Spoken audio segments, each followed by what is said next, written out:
네, 안녕하세요. 네, 뭐 오프라인으로 이렇게 또 뵈니까 너무 반갑고 또 온라인으로 이 시간이 사실은 7시 반까지 교회에 오시는 게 쉬운 시간은 아니신 것 같아요. 네, 어느 자리에 계시든지 동일하게 우리 온라인이나 오프라인이나 동일한 은혜 누리셨으면 좋겠습니다. 오늘 성숙하는 신앙 시리즈 두 번째인데요. 갈등지대로 들어가다 이제 내용을 오늘 함께 좀 나누려고 합니다. 같이 기도하고 시작하도록 하겠습니다. 기도하겠습니다. 하나님, 오늘 저희에게 또 말씀을 함께 듣고 또 깨닫게 하는 시간을 주신 것 감사를 드립니다. 특별히 우리가 성숙하는 신앙에 대해서 주님 말씀을 깊이 알아보고 있습니다. 정말 우리가 성숙한 신앙인 되게 하여 주시옵소서. 정말 세상에서 존경받는 그리스도인, 세상으로부터 많은 정말 인정을 받는 그리스도인, 그런 그리스도인들이 될 수 있도록 주님 역사하여 주시옵소서. 오늘 애송행교회가 정말 함께 모여 또 교제하고 또 나누는 이 시간들 가운데 주님 역사하여 주시고 또 말씀 가운데 역사하여 주시고 예배 가운데 역사하여 주시옵소서. 우리 마음속에 있는 답답함이 있거든 치유되게 하시고 묶임이거든 풀어지는 그런 역사 있을 수 있도록 인도하여 주시옵소서. 처음 시간입니다. 마치는 시간까지 주님 인도해 주실 것을 온전히 기대하며 거룩하신 예수님 이름으로 기도드렸습니다. 아멘. 네, 그래도 이번 주부터 좀 1단계로 좀 내려와서 저희들이 좀 예배 장소에 그래도 좀 같이 모여서 많지는 않으시지만 같이 이렇게 나눌 수 있어서 너무 감사합니다. 오늘 갈등지대로 들어가는 이야기를 하게 되는데요. 그 갈라디아서 5장 16절부터 17절 말씀입니다. 우리 같이 좀 한 목소리로 좀 읽겠습니다. 내가 이르노니 너희는 성령을 따라 행하라. 그리하면 육체의 욕심을 이루지 아니하리라. 육체의 소욕은 성령을 거스리고 성령은 육체를 거스리나니 이 둘이 서로 대적하므로 너희가 원하는 것을 하지 못하게 하려 함이니라. 아멘. 네, 질문이 4가지 있는데요. 원래는 이제 제가 챕터가 하나하나 끝날 때마다 질문이 들어가게 되는데 어떤 질문인지 쭉 읽어보시면 오늘 내가 오늘 강의에서 들을 내용이 이런 내용이겠구나 이렇게 좀 이해가 되실 것 같아서 제가 앞에다가 조금 질문을 넣어봤습니다. 4가지 질문 넣었고요. 지난주에 왜 성숙한 그리스도인이 보이지 않는지 그것에 대해서 좀 나눴고요. 그리고 신앙이 성숙할 수 과연 있느냐 그것도 나눴습니다. 그리고 그 근거가 무엇인지도 이렇게 좀 같이 살펴보았습니다. 말씀을 통해서 저희가 살펴봤는데요. 내용이 좀 딱딱할 수 있을 것 같아요. 저도 좀 준비하면서 좀 딱딱해서 어떡하나 하면서 기도를 많이 했는데요. 반복해서 이렇게 좀 여러 번 들으시다 보면 이런 이야기를 말씀하시는구나 하면서 이렇게 그림이 이렇게 좀 어느 정도 그려지실 거라 생각을 해요. 처음에 이렇게 스케치를 작게 그리지만 계속 명확해지실 거라 생각합니다. 하나님께서 우리에게 이렇게 거룩하라고 권면하실 때 이렇게 하세요. 먼저 우리를 위해 무엇을 하셨는지 이렇게 보여주시고 그리고 우리에게 이렇게 제공하는 게 무엇인지를 명확히 설명해 주십니다. 그리고 나서 동시에 우리 안에서 성령님이 이렇게 오셔서 우리와 함께 거룩함을 이뤄가도록 그렇게 만들어 가십니다.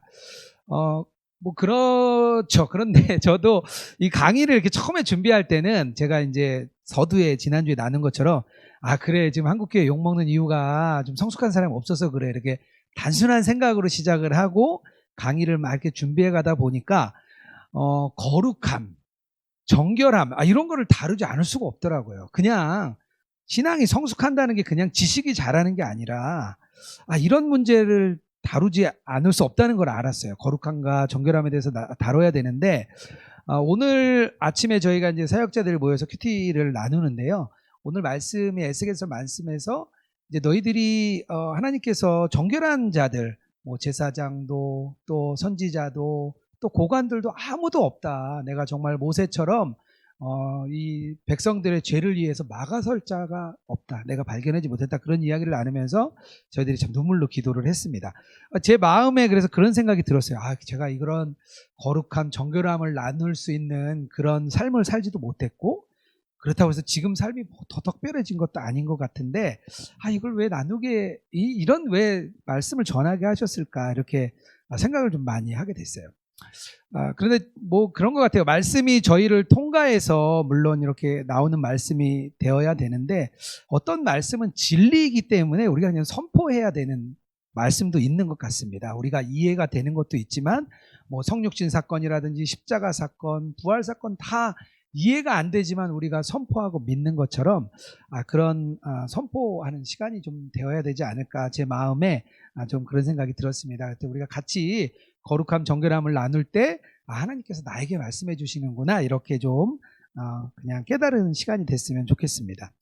어쨌든 하나님께서요 우리를 그 거룩함으로 나아가게 할 때 우리를 이렇게 뒷걸음 쳐가지고 자기 자신을 의지하고 아니면 또 내가 뭘 갖고 있는 무언가를 의지해가지고 그걸 하도록 하지는 않으십니다.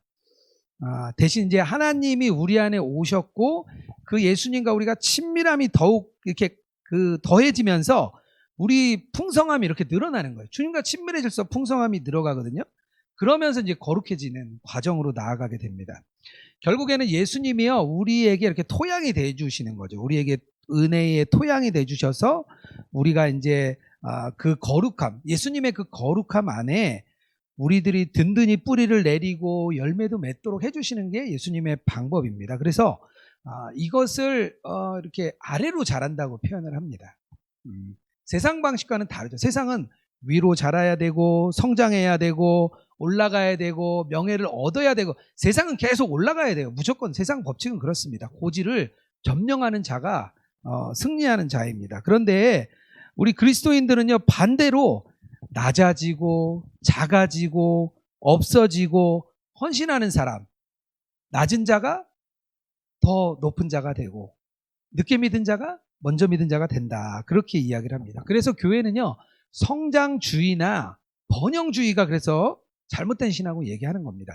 물론 성장도 있고요 번영도 있습니다. 그거는 복음에 따라오는 열매예요. 우리가 성장도 할 수 있고 번영도 할 수 있죠. 그거는 열매인데 그 열매만을 너무 부수적인 열매만을 따라가는 주의가 문제인 거죠. 성장주의, 번영주의, 은사주의 그것을 집중적으로 이렇게 파고 들어가는 것은 정말 그리스도인이 잘하는 성장과는 정반대라는 거 저는 좀 그렇게 생각을 합니다. 이 물질 세계는요 사실 되게 유한해요. 한계가 있습니다. 한계가 있기 때문에요 세상에서 이렇게 누리는 것은요 우리가 깊이 성장할수록 굉장히 유한한 거예요. 그래서 많은 사람들이 결국에는요 어디로 가냐면요 내면으로 들어옵니다. 내면으로. 지금 미국에서 유행하고 있는 게 뭐냐면요 명상이라는 앱이에요. 유발 하라리라는 아주 뛰어난 이제 학자가 있는데요. 유발 하라리가 3권의 책을 썼습니다. 뭐 호모사피엔스, 호모데우스, 21세기를 위한 21가지 재현. 그래서 책을 읽으면 너무 재밌어요. 뭐 엄청난 석학이죠. 전 세계가 인정하는. 근데 그 맨 마지막에 뭘로 가냐면요. 이분은 유대인인데요. 그리스도를 믿지는 않아요. 유대교도 아니고요. 무신론자인데 결국엔 명상으로 갑니다. 미국에 있는 많은 명상 앱들이 있는데요. 한 앱에 600만, 700만씩 들어있다 그래요. 그리고 남자 30, 40대의 남자들이 한 40%, 그리고 40, 50대의 여성들이 한 30%. 그러니까 이제 30, 40, 50대들이 거의 70% 이상을 차지하고 있는 명상. 결국에는요, 물질적인 거에 번영이, 미국 사회가 번영했잖아요. 그 번영이 결국엔 자기 자신을 채워줄 수 없는 거예요. 결국에는 유한한 거기 때문에 물질 세계가 채워줄 수 없습니다. 그래서 수도사인 로렌스, 우리 수도사 형제 잘 알잖아요. 아무런 정말 가진 게 없는데 프랑스 왕이 그를 찾아갑니다. 왜냐하면 그가 성숙한 사람인지 알았기 때문이에요. 물질 세계에 아무리 많은 것을 누려도 로렌스라는 그런 정말 탁월한 신앙을 가진, 풍요로움을 가진 그 사람에게는 가서 물어보고 싶었던 거죠. 예수님을 구주로 영접한 그리스도인들이요 새로운 상황을 만나게 됩니다. 새로운 상황을 만나게 되는데요 새로운 상황은요 새로운 생활 방식을 이렇게 만들어냅니다.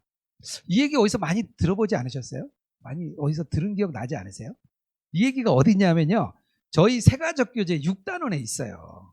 잘 기억이 안 나시겠지만 6단원에 이 얘기가 그대로 있습니다. 새로운 생활 방식을 살게 되는 거. 우리가 새로운 상황을 만나게 되면요 새로운 방식으로 넘어간다. 이게 우리 제자훈련 6단원의 그 세가족교제 6단원에 있는 내용입니다. 성령을 따라 행하라. 갈라디아서 5장 16절인데 오늘 우리가 읽었는데요 이 성령을 따라 행하라는 거는요, 결국 성령으로 살라는 말씀인 거죠. 왜냐하면 새로운 상황을 맞이했기 때문입니다. 드디어 이제 갈등지대로 들어간 거죠. 예상치 못한 일이 일어납니다. 이런 새로운 상황이 갑자기 우리에게 갈등이 생기게 하는 거예요. 어떤 갈등이냐면요, 성령과 육체의 싸움으로 휘말려 들어가게 됩니다. 로마 시인 중에 오비디우스라는 분이 있는데요, 이분이 이렇게 말을 해요. 너희가 원하는 것을 하지 못하게 하는 힘이 있다, 이런 시를 썼습니다. 그리스도인이 되면 우리가 알죠. 우리가 행동도 좋아지고 좋은 아빠 돼야 되고 좋은 엄마 되고 싶고 또 좋은 남편 되고 싶고 회사 가면 좋은 사람이 되고 싶습니다. 그런데 이게요, 내면의 갈등을 엄청나게 일으킵니다. 왜냐하면 잘 안 되거든요. 좋은 아빠이고 싶은데 아이들한테 화를 내고, 좋은 엄마이고 싶은데 또 아이들에게 막 화를 냅니다. 좋은 상사이고 싶은데 직장에 가면 사람을 업무 능력으로 평가하고 실적으로만 그 사람을 평가하는 마음이 그대로 내 속에 남아 있습니다. 마치 이렇게 해서는 안 된다는 걸 아는데요, 우리가 아이들이 뭐 유치원생 아이들이 잔디밭에 들어가지 마시오 써놨지만 아이들이 막 보다가 얼른 들어가잖아요. 뭐 그런 갈등인 거죠. 근데 바울은요, 이 정도 갈등뿐 아니라 근본적인 갈등을 이야기합니다. 17절에 뭐라고 나오냐면요, 육체의 소욕은 성령을 거스리고 성령은 육체를 거스리나니. 그러니까 이 갈등이요, 육체와 육체의 갈등이 아니라 육체와 성령 사이에 이제 갈등이 생기게 돼버린 거죠. 그래서 바울은요, 우리가 이쪽 성령으로 살 때만 이 갈등을 피할 수 있다, 육체의 욕구를 피할 수 있다고 사도 바울은 말합니다. 그렇다고 그냥 이게 죄를 피하려고 애쓰는 것만으로는 또 안 되는 거죠. 우리가 육체의 소욕을 계속해서 거부하는 삶을 살아야 되는데요, 두 가지의 상황이 다 필요합니다. 육체의 소욕도 거부하는 부정적인 것도 필요하고요, 예수님이 우리 안에 오셨고 그 예수님과 함께하는 그런 긍정적인 원리도 필요합니다. 죄로부터 돌이키고요, 그러니까 죄로부터 돌아서야죠. 그것으로 끝나는 게 아니라 주님을 바라보지 않으면요, 그 자리에 다시 깨끗하게 비워진 우리의 마음이 일곱 귀신을 데리고 들어온다 그러잖아요. 비워져. 죄로부터 우리가 이 마음을 돌려도요, 하나님께로 향하지 않으면, 주님께로 향하지 않으면 금방 우리 안에 다시 더러운 것으로 채워지기 때문에요, 이 갈등을 극복하는 것은 이 부정과 긍정의 원리가 있습니다. 운동선수들이 스트레스를 많이 받아가지고 이렇게 먹는 거를 굉장히 즐긴다 그래요. 그런데 시합을 앞둔 선수들은, 특히 개체량이 있는 선수들은 뭘 못 먹어요. 막 배고프죠. 못 먹으니까 막 5kg, 6kg 빼야 되니까. 그런데 못 먹는 동시에 참기만 하면 되는 게 아니라 운동도 해야 되는 거. 배고픈데 막 운동해야 되는 거 막 죽겠죠. 그런 두 가지의 일을 해야 됩니다. 그 개체량을 위해서 먹지도 않아야 되고 운동도 해야 되는. 제가 한 3년 전에 이제 그 당뇨라는 병을, 제가 지병을 하나 얻게 됐습니다.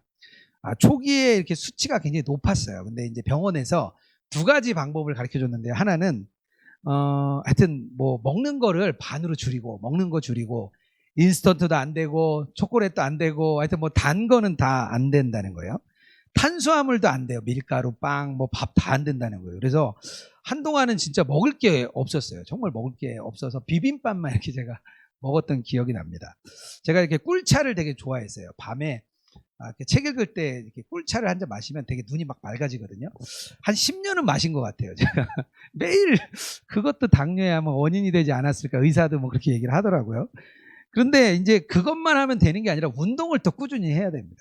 한 가지만 해서는 수치가 떨어지지 않습니다. 그래서 이게 먹는 것도 절제해야 되고 운동도 해야 되고 두 가지를 다 해야 되는 거예요. 그러니까 육신의 싸움이라는 게요, 이렇게 두 가지를 다 해야 되는 거예요. 부정적인 것에 대한 절제, 또 긍정적인 하나님을 바라보는, 이게 굉장히 중요한 두 가지의 원리입니다. 이건 또 뒤쪽에 세 번째에서 어떻게 우리가 이렇게 거룩해질 수 있느냐, 성숙할 수 있느냐에서 또 더 이야기를 나눌 겁니다. 그렇다면 육체와 성령의 갈등이 시작했는데요, 이 육체와 성령의 갈등에 세 가지 특징이 있습니다. 하나하나 좀 이렇게 제가 나눠볼게요. 첫 번째는요, 육체와 영은요 약간 세대가 달라요. 뭐냐면 이제 과거와 미래라고 생각하시면 좋을 것 같아요. 육체는요 약간 옛세대, 옛 과거를 이야기하고요, 성령의 그 새로운 것은요 미래, 새 시대를 얘기합니다. 새로운 세대. 그러니까 세대가 다른 거예요. 왜 우리 X세대, Y세대, Z세대 얘기하잖아요. 그리고 우리가 아이들하고 만나면 뭐라 그러죠? 야, 진짜 세대 차이 난다 이렇게 얘기하잖아요. 그렇게 이해를 하시면 쉽습니다. 인간이요, 사실은 되게 특별한 존재였어요. 왜냐하면 우리가 이 물질 세계를 살아가는 존재로 우리가 지음을 받았습니다. 먹고 마시는 육체를 가졌어요. 몸과 육체를 가졌죠. 근데 몸과 육체를 가진 것뿐만 아니라 한 가지 또 뭘 가졌냐면요. 눈에 보이지 않는 초월적인 세계에 대한 하나님과 교제를, 보이지 않잖아요, 하나님이. 보이지 않는 하나님과도 교제를 나는, 유일합니다. 천사나 사탄은요, 육신이 없어요. 그러니까 영어 초월적인 영만 있기 때문에 하나님과 뭐 당연히 교감이 되는 거죠. 동물들은요, 육체는 있지만 영혼이 없습니다. 그래서 하나님과 교제 안 되는 거죠. 근데 인간만 유일하게 물질적이면서 육인 존재를 두 가지를 다 타고난 존재입니다. 그래서 사실은 이 육신이면서 이 그 초월적인 것, 이게 굉장히 하나님께서는 진짜 완벽한 걸 만드신 거거든요. 나중에 요한계시록 21장, 22장에 가면 우리가 새로운 육체를 입는데 그때 우리의 몸이 영어로는 바디, 그러니까 뭐 부활체다, 뭐 부활한 몸이다 이렇게 표현을 하는데요. 그런 원래 잘 만들어진 몸입니다. 문제는 죄가 이제 우리 안에 들어오게 돼요. 죄가 들어오면서 하나님께서 만든 이 육체와 영적인 초월, 정말 최고의 작품이 갑자기 죄가 들어오니까 이게 갈등이 생겨버린 거예요. 왜냐하면 육신과 영적인 것의 싸움이 일어나기 시작했습니다. 그래서 그 성경에서 이제 육체는요, 살과 피를 가진 존재인데 연약하고 덧없는 인간, 그렇게 성경에서 많이 표현을 해요. 그리고 또 뭐로 표현하냐면 죄의 종로로 타는 육체, 옛날에 죄의 종로로 타는 육체를 많이 이야기하는 거죠. 그리고 육신의 지배 아래서 죄에 오염된 사람, 뭐 이렇게 이야기를 합니다. 그래서 갈라디아서 1장 4절에 뭐라고 얘기하냐면요, 이 악한 세대가, 이렇게 얘기할 때는요, 이 과거의 옛 세대를 얘기하는 겁니다. 이 악한 세대를. 그런데 그리스도인은 이제 더 이상 그 옛날 옛 아담 안에 머물러 있지 않다는 거죠. 이제는요, 육체 안에 있지 않습니다. 이제는 우리 옛 세대와는 이제 벗어난 거예요. 그래서 새로운 창조에 참여하는 자들인 새 세대로 우리가 완전히 바뀌어서 넘어갔습니다. 단 아직 공중권세를 잡은 이 사단의 영향력이 있는 이 사회 안에 우리가 아직도 육신으로 살아가고 있기 때문에 우리가 갈등이 있지만요, 우리는 미래를 사는 사람입니다. 그래서 스탠리 하우어스는 뭐라고 얘기하냐면요, 이 땅의 이방인이다. 그리고 하나님 나라의 나그네 된 백성이다. 왜 나그네라는 표현 있잖아요. 우리가 이 땅에 사는 건 나그네처럼 사는 거예요. 그래서 미래를 현대로 가져와서 지금 시대를 사는 것입니다. 현재의 질서 가운데서는요, 우리의 도성이 없어요. 그래서 우리는 두 가지의 성이 있는데 이 땅 안에 있는 성이 아니라 하나님 나라의 그 성 안에 있는 거예요. 단 그게 이렇게 믿지 않는 자들에게는 안 보이는 거고요. 조금 초신자들에게는 멀리 있는 거고요. 그래도 이렇게 성숙한 사람에게는요, 그 성이 현재로 쑥 들어와 버리는, 우리가 그 성을 보게 되는 거죠. 중독 상태에 있는 사람들이요, 이렇게 회복 중에 있을 때 이렇게 날마다 새 일을, 이렇게 새 삶을 결단해야 된다 그래요. 특히 알코올 중독 치료가 한 12단계 이렇게 치료 과정이 있다 그러는데, 이게 그 날마다 자기가 이렇게 새로운 삶을 살아야 되겠다 매일 결단을 해야 된다는 거예요. 그러면서도 일을 계속 해야 됩니다. 삶을 살아야죠. 우리가 일상 생활을 해야 되니까. 육체의 세상이요, 계속 오염된 공기를 우리에게 이렇게 계속 뿜어대는데요, 그 공기가 사람들 속으로 계속 이렇게 들어오는 거죠. 우리가 미세먼지 안 맞고 싶다가 안 맞는 게 아니에요. 그리스도인은 미세먼지를 딱 막아주나요? 그게 아니잖아요. 그대로 살고 있는 거죠. 젊었을 때 담배를 피우던 사람들이요, 이렇게 지나가다가 누가 담배를 피고 담배 연기를 딱 맡잖아요. 그러면 옛날이 생각난다 그래요. 자기가 담배를 피웠던. 왜냐하면 우리의 뇌가 냄새랑 굉장히 연결이 돼 있다 그래요. 그래서 냄새가 나면 이 냄새는 희한하게 이 뇌에 있는 기억 장치를 딱 일으켜 세운다 그래요. 어떤 장로님이 미국에 갔을 때 만났는데 무역을 오래 하셨어요. 근데 베트남에서 오래 무역을 하셨는데 옛날엔 베트남어를 굉장히 잘하셨대요. 근데 지금은 전혀 못한대요. 근데 희한하게 쌀국수만 먹으면 베트남어가 막 줄줄줄 나오신다는 거예요. 제가 너무 특이하다 그랬어요. 일본어도 잘하신대요. 초밥을 먹으면요, 자기는 막 일본어가 막 나온대요. 그래서 되게 신기하시다고 막 제가 얘기했던 기억이 막 나거든요. 그만큼 이 담배를 끊었죠. 니코틴 중독에서 이렇게 벗어났는데, 제 얘기를 좀 하고 싶은데 제가 조금 덜 할게요, 여기는. 하여튼 그런 게 있습니다. 옛날에 이제 담배를 피던 분들이 다시 이렇게 그런 그 중독에 금방 휩쓸려 갈 때가 있습니다. 근데요, 이게 끊었기 때문에 싸움이 있는 거예요. 끊었기 때문에. 그렇지 않으면 싸움이 없는 거죠. 옛세대와 새세대라는 거, 그 갈등이라는 걸 좀 알아주면 좋겠고요. 두 번째 특징이 있는데요. 이번째는 뭐냐면요. 그럼 현재 상태에서의 그 육체와 성령의 특성을 말하는 거예요. 뭐냐면 육체 안에 있다는 것과 성령 안에 있다는 것은요, 다른 삶이에요. 두 가지 다른 삶이 있습니다. 현재 상태에서요, 두 가지의 다른 삶이 있어요. 육체 안에 있는 삶은요, 어떤 삶이냐면요, 내가 중심이 되는 삶입니다. 나 자신에게 몰두하고요, 내 관점으로만 사는 거예요. 영원한 삶보다 지금 내가 있는 현재에 관심이 많은 거예요. 그리고 육체 안에 있는 것은요, 이 그 세상의 문화와 세상의 사고와 철학이 자기에게 더 큰 이 기준이 되는 겁니다. 세상의 지배 문화에 자기가 완전히 이렇게 포함되어 있는 거죠. 그리고 자기를 옹호하고요, 육체를 또 자랑하게 됩니다. 이런 분들이요, 교회 안으로 들어오면 어떤 일이 생기냐면요, 자기의 열심과 노력을 자랑하게 됩니다. 내가 이 교회를 위해 얼마나 기도했는데, 내가 이 교회를 위해 얼마나 헌금을 많이 했는데 왜 새로운 사람이 와서 박힌 돌을 빼려고 그래, 막 이런 생각들을 가지고 있어요. 왜냐하면요, 자신에게 몰두가 돼 있기 때문입니다. 이게 바로 육신 안에 있는 그런 삶이에요. 그런데 반대로 우리가 육신의 지배에서 성령의 지배로 들어간 삶은 어떻게 되냐면요, 이 갈등이 시작되면서요, 이 갈등이 시작될 때 제일 먼저 우리가 두 번째 아담, 첫 번째 아담은 죄를 가지고 들어왔죠. 첫 번째 아담. 두 번째 아담인 예수님은요, 의를 가지고 들어왔습니다. 그래서 이 의를 가지고 들어오셨는데요, 예수님께서 하신 것이 순종입니다. 순종을 두 가지 했다고 제가 말씀드렸죠. 자기의 삶에서 온전히 순종하셨고, 십자가에서 또 죽기까지 복음을 순종하셨고요. 이 순종이 내 안에 쑥 들어와서요, 하나님의 말씀대로 내가 순종하고 따라가게 되는 것입니다. 그 예수님이 의를 가지고 들어왔고 예수님의 순종이 내 안에 들어왔기 때문에 내가 그렇게 가는 겁니다. 새로운 질서와 새로운 본향으로 우리가 인도하게 되는 그런 삶이 되는 겁니다. 그래서 하나님은요, 뭐라고 얘기하냐면요, 이 악한 세대로부터 건지셨다, 이렇게 이야기합니다. 갈라디아서 1장 4절 제가 거기에 넣어놨는데요, 이렇게 좀 읽어볼게요. 그리스도께서 하나님 곧 우리 아버지의 뜻을 따라 이 악한 세대에서 우리를 건지시려고 우리 죄를 대속하기 위하여 자기 몸을 주셨느니라. 예수님을 믿기 전에는 예수님 안에, 육체 안에 있었죠. 그러니까 요거는 육체라는 다른 삶. 예수님이 오시고 난 다음에는 그리스도 안에서 성령 안에 있는 삶. 그러니까 두 가지가 다른 삶입니다. 우리가 성령과 육체가 우리 안에 이렇게 오셨을 때 우리 안에 두 가지 삶이 있다는 거예요. 두 가지 삶이. 현재 상태에서.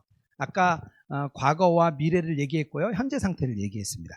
세 번째 특징은 뭐냐면요, 육체를 따라 살지 말고 성령을 따라 살아라, 이렇게 말하는 바울의 권면 속에는 무슨 의미가 있냐면요, 우리의 생활 방식의 두 가지가 경쟁자로 남아 있다는 거예요. 경쟁을 두 가지가 한다는 거예요. 육체와 성령님이 경쟁을 한다는 거예요. 성령님이 당연히 이기시겠지, 이렇게 생각하면 안 된다는 거예요. 경쟁이 있습니다. 날마다 우리가요, 육체를 따라 살 것인가, 성령을 따라 살 것인가, 매일 결단을 우리가 해야 됩니다. 매일 시간 결단을. 우리가 예수님을 바라보고 예수님의 이름을 부르고 하는 이유는 뭐지요? 매일 시간 결단하겠다는 거예요. 내가 무슨 일을 결정할 때 주님 어떻게 하면 좋을까요? 이것은요, 그 결단의 싸움인 거예요. 내가 그냥 내 생각대로 할 것인지, 예수님의 생각대로 할 것인지, 육체대로 할 것인지, 성령의 대로 할 것인지 내가 계속 묻는 삶인 겁니다. 그래서 이게 굉장히 힘이 있는 거예요. 예수님 이름을 부르는 게 그냥 한번 주문처럼 부르는 게 아니라요, 이 싸움 속으로 내가 쑥 들어가는 거기 때문에 힘이 있는 겁니다. 그래서 우리가 자꾸 예수님 이렇게 물어보라고 계속 이야기를 하잖아요.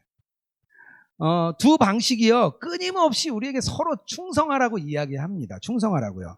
그런데요, 두 개 중에 하나는요, 불법적인 명령이에요. 사실 명령을 하면 안 되는 거예요. 왜냐하면 우리는 이제 예수님께 속했기 때문에, 성령 안에 속했기 때문에요, 얘네는 원래 명령을 할 수가 없는데 그냥 이렇게 명령을 계속 하는 거예요. 왜냐하면요, 매력이 있습니다. 이 세상의 삶에는 매력이 있어요. 그냥 뭐 아무것도 아닌 것 같으면 우리가 굳이 막 자꾸 뭐 성장이 아무것도 아니다, 뭐 이기는 게 이게 아니겠죠. 당연히 우리가 성장하고 세상적인 복을 받고 올라가는 거는요, 굉장히 매력 있는 일입니다. 그렇기 때문에요, 그것을 가지고 불법적인 명령을 계속 사단이 던집니다. 전쟁으로 따지면 우리는 교전지대에 있습니다. 우리 잘 아시죠? 2차 세계대전 때 D-Day와 V-Day가 있다는 거 잘 아실 거예요.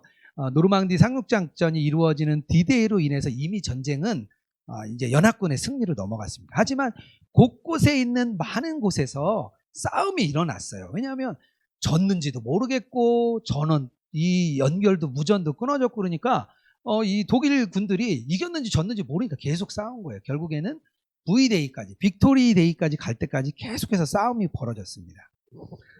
우리가 좋은 대로 산다면 그것은 육체의 사고 방식입니다.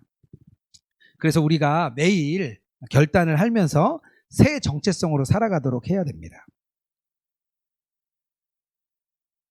제가 예전에 함께 일하던 업체 부장님이 계셨는데요, 술을 너무 좋아하셔가지고 간이 망가지셨어요. 그래서 한 1년여를 병원을 막 들락날락 하다가 결국에는 이제 간 이식을 해야 되는 상황이 왔습니다. 근데 다행히 가족 중에 간을 이렇게 일부 띄워줬어요. 그래서 일부를 띄워서 이제 간 이식을 해서 좋아지셨습니다. 그렇게 한 1년 정도 지나고 이제 건강해지시고 술도 끊으셨죠. 술도 끊으시고 얼굴 혈색도 좋아지시고 진짜 막 죽었다. 우리가 정말 죽었다 그랬어요. 근데 죽었다 살아나셨어요. 얼굴이 좋아지셨어요. 근데 한 1년 지나고 건강해지니까 술을 한 잔 드시기 시작했는데 그때부터 또 계속 드시는 거예요. 말려도 저희가 소용이 없더라고요. 진짜 우리가 정말 부장님 그럼 큰일 나요. 막 그래도 말릴 수가 없더라고요. 그러니까 자기가 결단의 싸움을 하지 않으면 안 됩니다. 우리가 육체에 중독이 되면요, 우리 안에 여러 가지 증세가 발현이 됩니다. 그 증세가 나타나는 거죠. 알코올이나 약물이 아니더라도 뭐 게임 중독으로 우리 아이들이 나타나기도 하고요. 뭐 스마트폰 중독, 드라마 중독, 또 음란물 중독, 여러 가지 형태들도 나타납니다. 그래서 우리가 옛 생활로 빠져들지 않도록 계속 매일의 결단을 이렇게 해야 되는 겁니다. 옛 생활로 돌아가면 안 되니까요. 박보영 목사님 간증 이렇게 말씀하는 걸 들을 때 그 길거리 아이들을 이제 길거리에 있는 아이들을 데리고 오면 그 아이 옷을 이렇게 잘 밀봉해서 이렇게 논다 그래요. 그리고 아이를 한 달이고 두 달이고 이렇게 잘 생활을 한다고 해요. 그럼 아이들이 거칠게 살다가 오니까 말을 잘 안 듣잖아요. 그래서 시간이 지나면 아이들이 막 이제 다시 탈선하고 되돌아가려고 막 애를 쓴대요. 그러면 박보영 목사님 그때 그 옷을 가지고 온다 그래요. 그래서 다시 이렇게 너 이 옷을 다시 입어라 이렇게 준다는 거예요. 그러면 뭐 자기 깨끗한 옷 입다가 한 두세 달 만에 그걸 입으려고 하면 안 입혀지잖아요. 너의 옛날 상태가 이런 거야 이렇게 보여주면요, 아이들이 바로 깨닫는다 그래요. 그래서 자기는 꼭 그 옷을 잘 놔두신대요. 그래서 다시 그런 상태가 되면 또 보여준다는 거예요. 저희에게도 그런 마음이 좀 있어야 될 것 같아요. 옛 상태를, 제일 안 좋았을 때를 한번 생각해 보세요. 나의 무너진 그때를 생각해서 다시 내가 그 일이 일어날 때 그걸 막 이렇게 후벼 파는 거죠. 그 청교도 목사님 중에 그런 목사님이 있어요. 자기 이제 토마스 왓슨이라는 목사님이 자기 아들에게 이렇게 편지를 보내면서 자기는 강단에 이렇게 올라갈 때 한 번도 눈물 없이 올라간 적이 없다는 거예요. 그리고 자기가 눈물이 나지 않을 때는 자기의 옛 죄를 다 끄집어냈대요.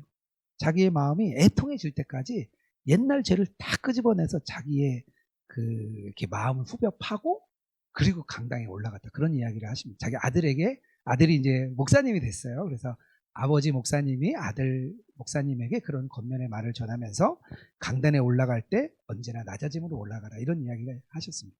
저희들도 그런 마음을 좀 이렇게 잘 싸움에 있어서 절대 놓치지 않아야 될 것 같습니다. 2번 질문이 있는데요. 이것도 좀 나중에 좀 육체와 영의 차이에 대해서 한번 좀 이렇게 잘 써보시면, 과거, 미래, 현재의 싸움에 대해서 갈등이 있다는 거, 2번 질문 나중에 좀 써보시면 좋을 것 같고요. 그렇다면 세 번째, 갈등을 넘어 성숙에 대해서 좀 나누려고 하겠습니다. 그렇다면 어떻게 이렇게 할 수 있냐 이거죠. 우리가 알았어요. 우리가 매일 결단을 해야 돼요. 근데 어떻게 이렇게 할 수 있느냐, 그것을 좀 나누려고 하는데요. 성경에서 말하는 방법은 두 가지입니다. 하나는 뭐냐면요, 옛것을 벗는 겁니다. 옛것을 자꾸 벗어버리는 거고요. 또 하나는요, 자기의 신분에 어울리는 새로운 복장을 입는 겁니다. 이 두 가지가 성숙하는 방법, 이 싸움을 이기는 방법이에요. 첫 번째, 옛것을 벗는다고 했는데요, 이 옛것을 벗는다는 이 의미 때문에 옛날 것을 그냥 다 죽이고 다 박멸한다, 그런 건 아닙니다. 우리는 그런 걸 고대하죠. 우리도 그러고 싶어요. 그러고 싶잖아요. 우리 그리스도인들 옛날 죄 다 벗어버리고 그런 죄는 다시 안 짓고 싶잖아요. 그런데 우리 안에 부패함이 남아 있습니다. 그러다 보니까 이런 일이 돌아오게 됩니다. 죄를 완전히 없애는 그날이 오죠. 그날이 오지만 그날이 언제인지 우리 알 수 없습니다. 또 외적으로 보여지는 것만 없애는 것도 안 됩니다. 옛것을 벗는다는 것은요, 약간 또 앞에랑 좀 비슷한데요, 날마다 죄와 싸우는 겁니다. 여기서 중요한 게요, 날마다라는 표현입니다. 우리가 동행일기를요, 날마다 쓰라고 하죠. 날마다. 왜 날마다 쓰라고 하죠? 날마다 이 죄와의 싸움을 점검하라는 거예요. 자기 삶을 날마다 점검하는 거예요. 뭐 이틀에 한 번 쓸 수 있고요, 3일에 한 번도 쓸 수 있고요, 어쩌다 한 달에 한 번만 써도 처음 쓰는 사람에게는요, 아유 귀하다 이야기하는 거죠. 그런데 신앙이 성숙할수록 날마다 자기가 이 싸움을 싸워야 됩니다. 그리스도로부터 멀어지는 것으로부터는요, 빨리 눈을 돌려야 됩니다. 우리를 나쁘게 생각나는 것에 대해서요, 오래 우리가 시선을 머물게 해서는 안 됩니다. 최대한 죄의 영향력을 낮추는 거죠. 영향력을 낮춰야 돼요. 저는 술을 먹는 거에 대해서 이렇게 많이 물어보세요. 이제 그리스도인들이 많이 궁금해하시고, 유튜브에 들어가면 뭐 그리스도인 술 먹어도 됩니까? 이런 게 또 조회수가 높아요. 아마 먹고 싶으니까 그러겠죠. 그런 질문이 많은데, 저도 이렇게 물어볼 때 저는 좀 관대하게 얘기합니다. 술 먹는 게 뭐 죄는 아니죠. 죄는 아니라 저도 생각해요. 단 술이요, 죄의 문을 열 수 있습니다. 죄의 문을 여는 거예요. 죄의 문을. 어떤 상황에서 술을 마시느냐 굉장히 중요하거든요. 직장 생활할 때 술 먹는 게 전 너무 힘들었어요. 술자리가, 건설회사에서 술자리는 거의 뭐 술 먹으면 하여튼 뭐 끝까지 가는 거예요. 그러니까 이 술자리가 너무 힘들었는데요, 교회에 이렇게 제가 들어와서 좋았던 거는요, 회식할 때 술을 안 먹는 게 너무 좋았어요. 저는 그 스트레스만 없어도 너무 진짜 좋은 거예요. 저희 아내한테 제가 그런 이야기를 처음에 한 1년은 한 것 같아요. 이렇게 너무 교회 오니까 너무 좋다. 뭐가 좋으냐 그러면, 회식을 안 해서 너무 좋다. 그 얘기를 많이 했어요. 제가 직장 생활할 때 이렇게 뭐 그냥 직원들끼리만 먹는다면 얼마든지 거부를 해도 되는데, 발주처의 직원들과 함께 이렇게 먹는 자리에서는요, 회사를 대표해서 나가기 때문에 참 어려움이 많았습니다. 뭐 그런 자리도 뭐 피할 수 있으면 피하면 좋죠. 그래서 뭐 그럴 때 뭐 끝까지 남아서 뭐 차도 태워 보내주고 뭐 대리운전도 해주고 했는데요, 꼭 이렇게 2차, 3차로 가는 과정에서는요, 그냥 여지없이 안 되겠다 싶으면 그냥 도망갔어요. 그럼 막 전화 꺼놓고, 욕도 많이 먹긴 했는데 하나님께서 나중에 잘 덮어주시더라고요. 저는 잘 덮어주셨던 것 같아요. 나중에 뭐 회사에서 욕도 먹고 했는데 그 일 때문에 문제가 생긴 적은 한 번도 없었습니다. 하나님이 참 잘 덮어주셨어요. 죄를 피할 수 있는 길을 많이 좀 주셨습니다. 우리가 살아가면서요, 하여튼 죄를 피할 수 있다면 피하는 것, 이것도 너무 중요합니다. 자꾸 싸우는 자리에 가면 안 돼요. 그 사람만 만나면 싸우는데 자꾸 싸우는 자리에 가면요, 하나님이 기뻐하시지도 않고요, 그런 자리를 자꾸 피하면 좋습니다. 그리고 또 어떤 것에서 벗어나면요, 개인적이고 은밀한 삶에서 옛것을 벗어야 됩니다. 개인적인 삶이요, 되게 중요한 것 같아요. 유성 목사님이 처음에 예수동행일기를 쓰자고 할 때 제일 먼저 했던 게 혼자 있을 때 예수님 바라보자. 이게 첫 번째였습니다. 산상수훈에서 예수님은요, 외적인 행위, 그때 당시에 바리새인들은 외적인 행위만 이야기했다면 예수님께서는요, 내면을 이야기하셨습니다. 그 마음, 모든 악이요 어디로부터 나온다고 그랬죠? 마음으로부터 나온다고 했습니다. 골로새서 3장 5절 말씀 제가 거기 넣어놨는데요, 곧 음란과 부정과, 요거는 외적 행위입니다. 음란과 부정, 요거 외부로 나타나는 거예요. 사욕과 악한 정욕과 탐심이니. 요거는요, 내적인 욕구입니다. 내적인 욕구. 내적인 욕구가 사욕과 정욕과 탐심이요, 결국 뭘로 나타나냐면요, 음란과 부정으로 나타나고요. 결국에는 뭘로 가죠? 우상숭배로 가는 것입니다. 외적인 행위가 결국에는 우상숭배로 가는 거죠. 그래서 우리가 개인적이고 은밀한 삶에서 옛것을 벗어버려야 됩니다. 또 벗어야 될 게 있는데요. 일상에서 옛것을 또 벗어내야 됩니다. 여기서 일상이라고 말할 때요, 골로새서 3장 8절에 있는 일상을 좀 많이 이야기합니다. 개인적인 삶에서 자신의 가르침을 이렇게 확장해 나가는 건데요. 여기 뭐라고 나오냐면요. 이제 너희가 이 모든 것을 벗어버리라. 그러면서 곧 뭐가 나오죠? 분함과 노여움과. 첫 번째로 뭐가 나오냐? 분함이 나옵니다. 일상생활에서 우리가 분함을 조심하라는 거예요. 분함은요, 누군가를 향해서요, 적대감이 그대로 드러납니다. 물론 예수님도 화를 내셨고요, 사도 바울도 화를 냈습니다. 무언가 그 의로운 분노는 분명히 있습니다. 그런데 우리가 여기서 말하는 이 분노는요, 그 우리 안에 있는 적대감입니다. 우리의 누군가 마음에 안 들면 우리 말이 좋게 안 나가죠. 우리가 마음에 안 드는 사람이 있으면요, 악의와 비방이 막 이렇게 나가게 됩니다. 그러면서요, 그 사람의 인격을 막 무너뜨리려고 해요. 그 사람 마음에 막 스크래치를 내고 싶어가지고 우리가 막 말을 하는 거예요. 노여움도 비슷하죠. 분함과 노여움도 비슷합니다. 결국에는 다른 사람을 마음을 무너뜨리는 일들이에요. 결국에는 우리의 일상은요, 뭐와 관계가 있냐면 관계와 관계가 많이 있습니다. 결국 나가면 다 만나는 거잖아요. 가족과 만나고 자녀와 만나고 직원과 만나고. 우리의 일상이 만남이 많기 때문에요, 이 관계를 굉장히 조심하라고 합니다. 그러면서 이 부분에 뭘 조심하냐면요, 말을 조심하는 말을. 악의와 비방과 너희 입에 부끄러운 말이라. 부끄러운 말 하지 말라는 거예요. 저도 요즘 주님께 많이 듣는 권면의 마음이 있는데요. 주님이 자꾸 저에게 이제 주시는 말씀이요, 말을 조심해라. 그 마음을 많이 주세요.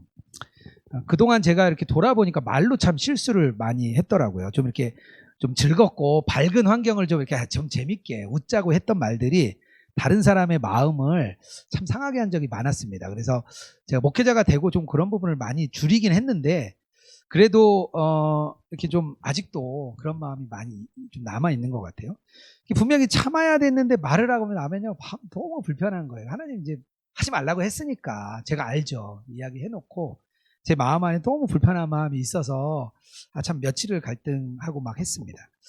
저희 집에 가면 막내가 있는데요. 저희 막내가 참 귀여워요. 참 귀엽고 평소에는 너무 예쁜데요, 한번 토라지면요, 아무 말도 안 듣습니다.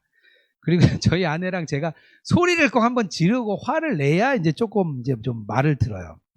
그리고 나면 마음이 엄청, 잘 때 꼭 화를 내게 되더라고요. 그러고 나면 마음이 너무 어려운 거예요. 그래서 이게 꼭 이렇게 뭐 이제 사회에서의 관계뿐 아니라 가족 안에서도 참 조심하라는 거구나. 그래서 그렇게 하고 나면 꼭 마음에 주님이 너 사과해라 이런 마음을 꼭 주세요. 그러면 아침에 일어나자마자 제가 가서 막 미안하다고 막 이렇게 사과를 하면 엄청 짜증내요. 하지만 그때마다 계속 사과하고, 또 아침에 애들이 좀 짜증을 잘 내요. 애들이 저녁에 했어야 되는데 저녁에는 저도 마음이 잘 안 생겨서 자고 일어나서 새벽에 여기서 기도하고 집에 가면 꼭 그런 마음이 생깁니다. 그러면 제가 막 깨는 아이한테 내가 어제 너무 뭐라 그래서 미안해 아빠가, 그러면 엄청 짜증 내는데요. 하여튼 말로 좀 조심해야 된다는 거 좀 잘 생각해 보시면 좋겠습니다. 또 우리가 옛것을 버려야 하는 곳이 있는데요. 뭐냐면요, 공동체 안에서 옛것을 버려야 됩니다. 골로새서 3장 9절인데요. 계속 골로새서 3장 요 말씀이 가고 있습니다. 너희가 서로 거짓말하지 마라. 서로 거짓말하지 말라는 거예요. 에베소서 4장 15절에는요, 이렇게 나옵니다. 사랑 안에서 진리를 말하라. 제가 전에 한번 주일 설교에 한번 이야기를 했던 것 같아요. 그래서 우리가 공동체의 사귐이 있어서는 거짓을 얘기하지 말고 진리를 이렇게 잘 이야기하는 게 좋습니다. 그래야 우리가 하나가 된다. 왜냐하면요, 가식이나 위장으로 말하는 것은요, 결국에는 다 드러나게 되고요, 그 사람 마음이 전해지지가 않습니다. 우리는 그리스도인은 진실함과 정직이라는 마음으로 잘 우리의 마음을 나눠야 됩니다. 공동체가요, 이렇게 성숙하려면요, 특히 우리 나눔반 교회가 성숙하려면요, 진실함으로 자기의 마음을 잘 표현해 줘야 됩니다. 낮아지면 낮아진 대로 표현해지고, 은혜를 받았으면 은혜 받은 대로 또 표현해 주고, 자기가 가지고 있는 진짜 모습을 잘 이렇게 표현해 주면 너무 좋은 우리 공동체가 될 수 있습니다. 특히 당시에는요, 교회가 뭐 유대인, 이방인, 헬라인 뭐 다 섞여 있었죠. 자유인도 있었고 로마인도 있었고 종도 있었고 노예도 있었습니다. 그런데 오히려 이런 차이가요, 일치되는 것을 빛나게 해준다고 성경은 말합니다. 오히려 차이가 있기 때문에 하나 돼가면 더 빛난다는 거예요. 그래서 우리들이 이렇게 다른 사람을 바라볼 때, 그래, 저 사람도 주님이 함께 계시는 분, 주님이 계시는 분이지, 이렇게 생각하면서 그 사람을 이렇게 바라보면 좋습니다. 그래서 정말 그 사람 너무 보기 싫을 때 어떤 그 간사님이 그러시더라고요. 한 분을 이렇게 마음에 사랑할 수가 없다는 거예요. 그분하고 같이 지내면서 너무 이렇게 다툼이 많아서 마음이 어려워서 나 진짜 저분은 사랑하지 못하겠어요. 그랬더니 주님이 마음에 그런 마음을 주셨대요. 내 아내만큼만 사랑해라. 더도 아니고 네 아내만큼만 사랑해라. 그랬다는 거예요. 그래서 자기가 말을 내뱉으려고 할 때, 내가 아내라면 이렇게 말 안 하겠지? 내가 아내라면 어떻게 했겠지? 그리고 생각을 바꿔서 이렇게 마음을 표현했다고 저의 얘기하는 걸 제가 들었습니다. 우리가 함께 이렇게 서로의 사랑으로 하나 됐으면 좋겠습니다. 그럼요, 또 성장하는 방법이 두 번째인데요. 두 번째, 여기 들어가기 전에 질문이 하나 있네요. 내가 벗어야 할 옛것은 무엇인가요? 네, 3번 질문인데요. 내가 벗어야 할 옛것이 무엇인지 한번 잘 이렇게 생각해 보시면 좋겠습니다. 몇 가지 질문들이 있으니까요, 그 안에서 실제적인 이야기들을 한번 좀 잘 적어 보셔도 좋을 것 같습니다. 두 번째 방법은요, 신분에 어울리는 복장을 입는 거예요. 이제 벗었잖아요. 그러니까 다른 거 입어야죠. 그래서 예수 그리스도로 옷 입는 건데요. 아마 바울이 이 이야기를 할 때 그 당시의 옷을 이렇게 생각했던 것 같아요. 왜냐하면 그 당시 팔레스타인 땅이 밤낮 기온이 굉장히 이렇게 기온 차이가 컸습니다. 기본적으로 입는 그 옷이 있었고요. 그리고 겉옷이 하나 더 있었습니다. 그래서 겉옷이 되게 중요했는데요. 이것은 같이 뭐 외출할 때나 또 추울 때는 집에서 이렇게 덮고 자기도 하고요. 또 가난한 집은 돌려가면서도 뭐 겉옷을 서로 바꿔 입고 나갔다 그래요. 그래서 예수님이 그러죠. 누가 소송을 해서 속옷을 달라고 하면 겉옷도 줘라. 그러니까 가진 걸 다 주라는 거죠. 근데 그때 당시에 유대인 법이요, 이렇게 규정 때문에 겉옷을 가져가지는 못했습니다. 겉옷이 얼마나 중요했냐면요, 담보로 뭘 빌려주기도 했어요. 대신 저녁이 되면 담보로 맡겼더라도 그것을 주라고 했습니다. 왜냐하면 가난한 사람 때문에 추운 밤을 보낼 수가 없잖아요. 그래서 좀 이게 그 유대인들이 가난한 자에 대한 그런 마음들이 있거든요. 어쨌든 그 옷이 굉장히 중요했기 때문에 이 옷을 얘기했던 것 같아요, 사도 바울이. 이 복장이 결국엔요, 그 사람을 만듭니다. 내가 무슨 옷을 입었냐가 그 사람을 굉장히 만듭니다. 우리가요, 지나가는 사람에게 당신 그거 서보세요. 그러면 쓰나요? 안 쓰죠. 지나가는 차를 우리가 갑자기 길가에 딱 서서 이렇게 딱 세워보세요. 그러면 막 크락션 누르고 난리가 날 거예요. 그런데 만약에 우리가요, 경찰 옷을 입었다. 경찰 옷을 입고 한 명을 세우면 제가 뭐 잘못했나요? 이렇게 얘기하겠죠. 차를 세우면 차가 쓰겠죠, 당연히. 왜 그러십니까? 이렇게 물어. 옷을 뭘 입느냐에 따라 그만큼 다른 거예요. 우리는 과거에 더러운 옷, 정욕의 옷, 그리고 이생의 옷, 거짓의 옷, 뭐 이런 거 입었던 것을요, 벗어버리고 그리스도로 옷 입는 겁니다. 근데 그리스도가 어떤 옷을 입었냐면요, 골로새서 3장 12절입니다. 그러므로 너희는 하나님이 택하사 거룩하고 사랑받는 자처럼, 사랑받는 자 예수님이에요. 긍휼과 자비와 겸손과 온유와 오래 참음으로 옷 입어라. 이렇게 입으라는 거예요. 이런 옷을 입으라는 거예요. 뭐 옷이 좋죠. 네. 빛나죠. 되게 뭐 베르사체, 뭐 알마니 이런 옷은 아니지만 더 빛나는 옷일 거예요, 아마. 바울이 예수님의 이런 모습을 이야기한 거예요. 예수님이 이런 모습이 있었잖아요. 우리에게 긍휼을 보이셨죠.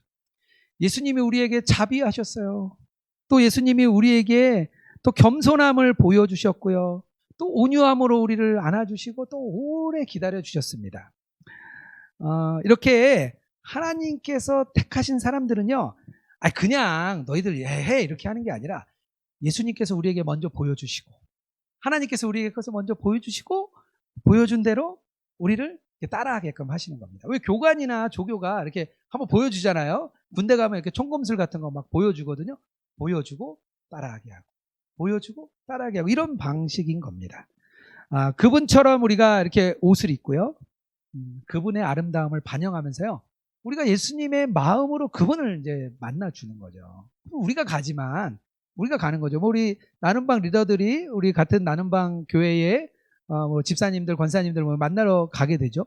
가는 건 제가 가는 거죠. 하지만 뭐를 가는? 주님의 마음으로 가는 거죠.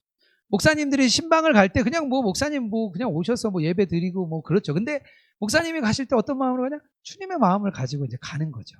그래서 같이 울어주고 웃어주고 하는 거. 그런 게 바로 예수님의 마음으로 가는 겁니다. 이 옷은요, 이렇게 그렇다고 막 현란하지는 않은 것 같아요. 현란한 옷은 아니지만 그 옷을 입은 사람은요, 참 이렇게 좋은 성품을 가진 사람이고 그 사람을 이렇게 막 따라가고 싶은 것 같아요.